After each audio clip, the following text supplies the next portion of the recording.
Hello everyone, welcome to Master Cherry Mom YouTube channel.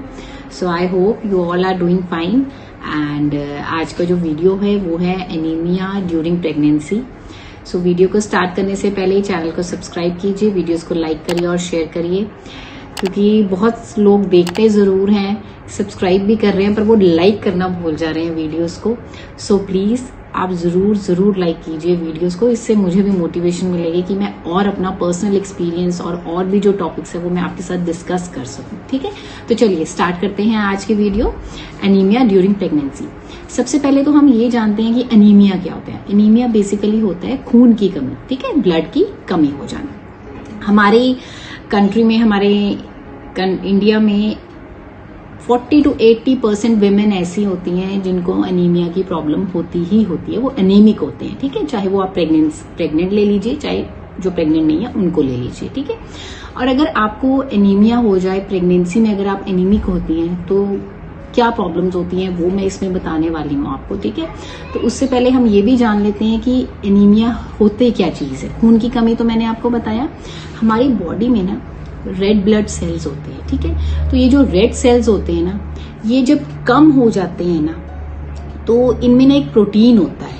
ठीक है, जो प्रोटीन होता है उसको हम कहते हैं हीमोग्लोबिन, और उसका ये काम होता है कि वो जो है हमारी बॉडी में ब्लड के थ्रू ऑक्सीजन ट्रैवल करता है पूरी बॉडी में. ठीक है, पूरी बॉडी पार्ट्स को ऑक्सीजन प्रोवाइड होता है. ठीक है, तो जब हम एनीमिक हो जाते हैं तो उससे क्या होता है कि जो ऑक्सीजन है वो डिलीवर नहीं हो पाता है.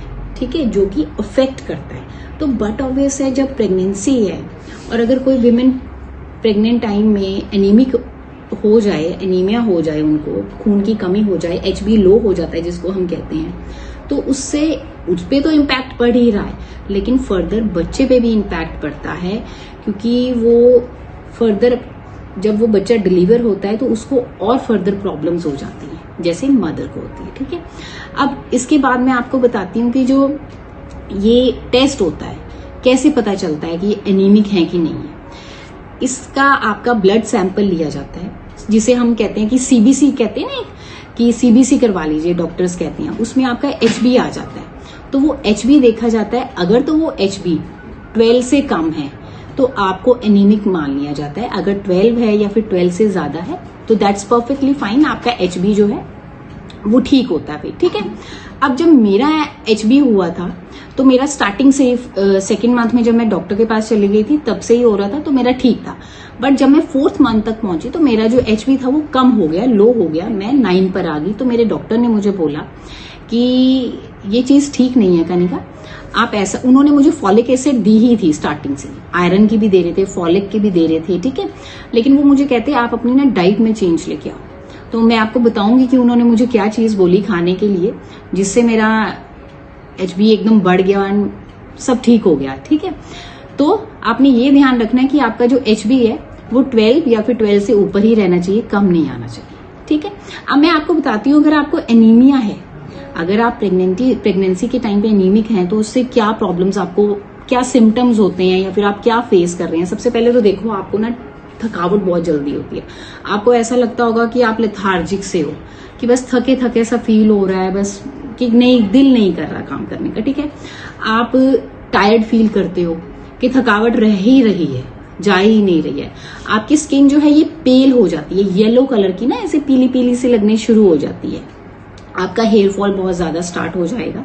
प्रेगनेंसी में वैसे भी हेयर फॉल कईयों को होता है, कईयों को नहीं भी होता है, बट समटाइम्स जो एनीमिक होते हैं प्रेगनेंसी के टाइम पे उनका हेयर फॉल भी बढ़ जाता है. ठीक है, उसके बाद आपका हेयर लॉस भी बहुत ज्यादा होएगा. ठीक है, and hair loss and hair fall one and the same thing. उसके बाद ये देखिए कि क्या होगा कि आप जब भी थोड़ा सा भी काम करेंगे ना, तो आपको ऐसा लगेगा कि बस आप छोड़ दें काम को, कि आपको चक्कर सा लग रहा है या फिर आपको थकावट फील हो रही है, तो आपको डिजीनेस भी फील हो सकती है. ठीक है, और आपको ऐसा लगेगा कि आपकी बॉडी में ना एनर्जी नहीं है, एक्टिवनेस नहीं है आपकी बॉडी में. ठीक है, लैक ऑफ एनर्जी भी आपको फील होगा. अब अगर आप एनीमिक हैं तो ये तो सिम्टम्स हैं एनीमिया के कि आपको ये प्रॉब्लम्स होती हैं एनीमिक की वजह से. लेकिन अगर आप एनीमिक हैं और अगर आप इसकी प्रॉपर डाइट ना लें, मेडिसिन ना लें प्रेगनेंसी में, तो इससे क्या प्रॉब्लम्स होती हैं वो देखिए. सबसे पहले तो देखो कि सबसे पहले तो मैं मदर की बात करती हूँ कि लो लाइन प्लेसेंटा की प्रॉब्लम हो सकती है, ठीक है।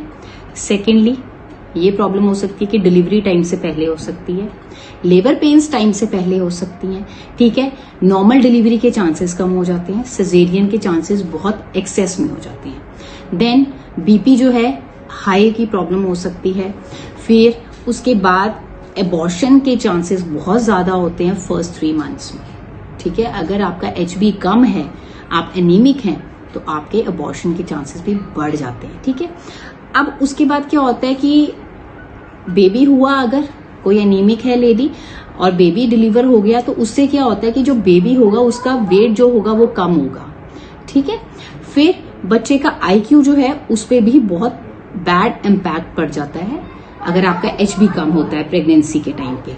फिर बच्चा जब होता है तो ये भी हो सकता है, इट्स अ पॉसिबिलिटी कि बच्चे को नीकू में भी रखा जा सकता है, क्योंकि जैसे बेबी हुआ, डिलीवर हुआ, तो नॉर्मल वो पेरेंट्स को दे दिया जाता है, बट कई बार क्या होता है कि एनीमिक लेडीज जिनको बेबी होता है वो नीकू में भी रखा जाता है वो बेबी को, ठीक है। उसके बाद बेबी जो है वो इटसेल्फ वो खुद ही एनीमिक पैदा होगा।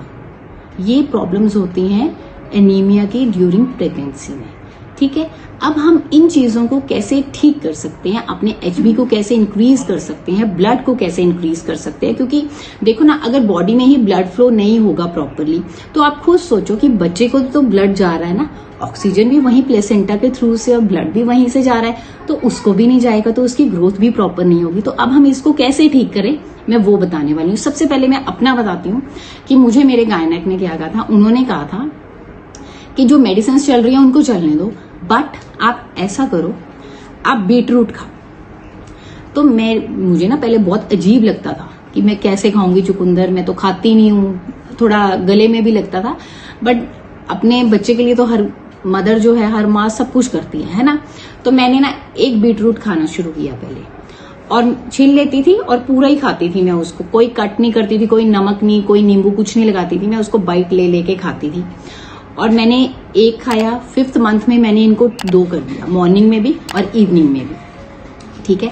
फिर उसके 2 महीने बाद जब मेरा एचबी का टेस्ट हुआ था, तो मेरा एचबी जो है वो 11.8 पे पहुंच गया था, ठीक है। मेरा एचबी 8-9 से सीधा 11.8 पे पहुंच गया था विद इन 2 मंथ्स।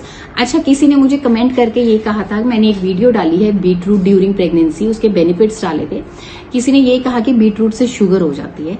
बीटरूट से डायबिटीज नहीं होती, शुगर नहीं होती है, ठीक है।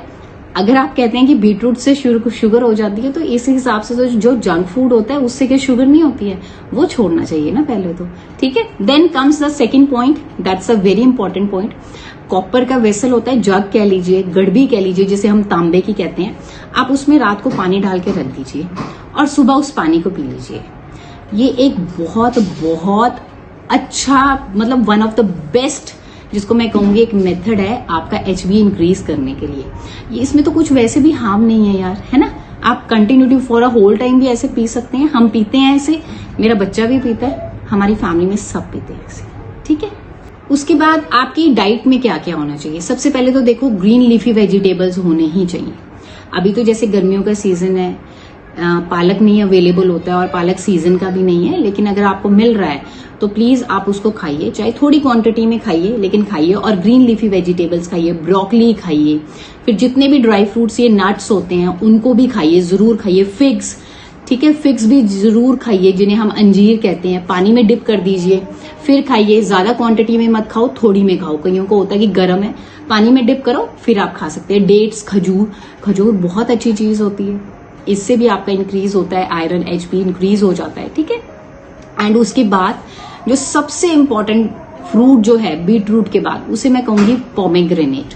आप डेली अनार खाइए, डेली खाओ अपनी प्रेगनेंसी में, इससे भी आपका एचपी इंक्रीज होगा, डेफिनेटली होगा, ठीक है। उसके बाद मैं ये कहना चाहती हूँ कि विटामिन सी के जितने रिच फूड्स हैं, जितना भी रिच फूड्स हैं, प्लीज उसे कंज्यूम करिए, उसे खाइए। विटामिन सी में सबसे टॉप पे गर्मियों में इस टाइम पे आप लेमन ले लीजिए, नींबू पानी बनाओ, उसको पी लो यार, क्योंकि जितना आप नींबू पानी पियेंगे, नींबू जो जिसमें विटामिन सी होता है ना, नींबू हो गया या फिर ऑरेंज संतरा हो गया, ये आपकी बॉडी में जब आप आयरन वाली कोई चीज खा रहे हो ना, उसको एब्जॉर्ब करने में हेल्प करता है, ठीक है।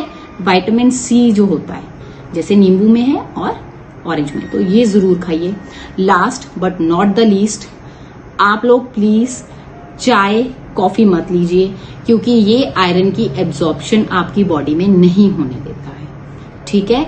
चाय और कॉफी अच्छी नहीं है, ये एनीमी जो आप खाना खा रहे हैं जिसमें आयरन है उसको एब्जॉर्ब ही नहीं होने देगा आपकी आयरन को बॉडी में, तो इससे आपका एचबी बढ़ेगा ही नहीं अगर आप कंटिन्यूटी में चाय और कॉफी को कंज्यूम कर रहे हैं, ठीक है। So this is all about anaemia during pregnancy.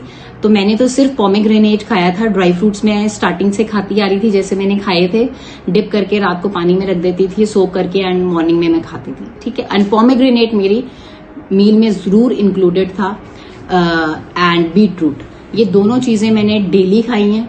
और मैं आपको फिर से कह रही हूं, अगर आप बीटरूट खा सकते हैं खाइए, जरूर खाइए। आप खा नहीं पा रहे हैं तो उसको जूस की तरह ले लीजिए, ठीक है। Take it as a juice यार, ऐसे पियो और आप देखें ना, यहाँ पे ग्लो आ जाएगा आपके फेस पे। आपके बेबी में भी बहुत ग्लो होगा, जब वो होगा तो वो यहाँ से ग्लो करेगा, ठीक है। So this is all about anaemia during pregnancy. I hope ये वीडियो आपको अच्छी लगी होगी। जाने से पहले चैनल को सब्सक्राइब कीजिए एंड वीडियोस को जरूर लाइक करिएगा और शेयर भी जरूर करिएगा। सो कोई डाउट हो तो आप कमेंट सेक्शन में मुझे पूछ सकते हैं। सो मिलते हैं नेक्स्ट वीडियो में। So take care, thank you and bye bye.